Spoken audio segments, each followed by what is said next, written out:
హైదరాబాద్లోని శేర్లింగంపల్లి పరిధి ఖానామెట్ భూ వివాదం కొత్త మలుపు తిరిగింది. తమకు చెందిన 5 ఎకరాల ప్రైమ్ ల్యాండ్ను కబ్జా చేశారంటూ బాధితులు దగ్గుబాటి కుటుంబంపై ఆరోపణలు చేశారు. దగ్గుబాటి సురేష్ బాబు, రామానాయుడు కుటుంబ సభ్యులతో పాటు వెంకటేష్, దగ్గుబాటి లక్ష్మి పేర్లను కూడా ప్రస్తావిస్తూ ఆరోపణలు చేశారు. ఖానామెట్ సర్వే నెంబర్ 49/1లో ఉన్న 5 ఎకరాల భూమిని 1994లో మాజీ సైనికుడికి ప్రభుత్వం కేటాయించిందని చెబుతున్నారు. పక్కనే ఉన్న 21 ఎకరాల స్థలాలతో కలిపి తమ భూమిని కూడా అభివృద్ధి పేరుతో రియల్ ఎస్టేట్ సంస్థకు అప్పగించారని ఆరోపించారు. ప్రస్తుత స్థలంలోకి తమను అనుమతించడం లేదని, కోర్టు పరిధిలో అంశం ఉన్నప్పటికీ నిర్మాణాలు కొనసాగుతూనే ఉన్నాయని వాపోయారు.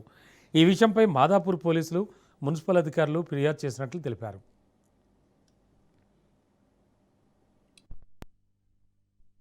సార్, ఇది ex servicemen land. Sheikh Ahmed అనే అతనికి 94లో అలాట్ అయింది.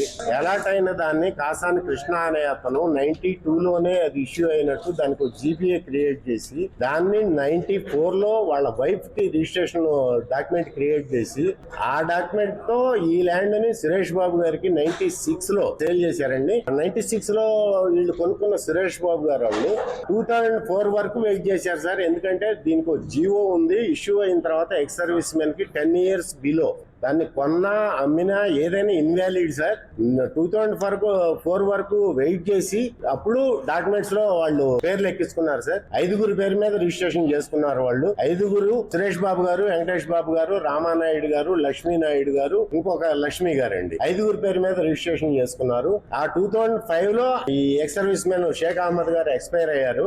ఎక్స్పైర్ అయిన తర్వాత ఈయన చాలా కాలం తర్వాత రెవెన్యూ ఆఫీస్కి వెళ్ళి డాక్యుమెంట్స్ చెక్ చేసుకుంటే వేరే వాళ్ళ పేర్లు ఉన్నాయి ఈ సర్వే నెంబర్లో అని చెప్తే అప్పుడు ఈ ఇష్యూ మీద మేము కోర్టుకి వెళ్ళాము సార్. ఇది 15 years నుంచి 16 years నుంచి కోర్టులో నడుస్తా ఉంది.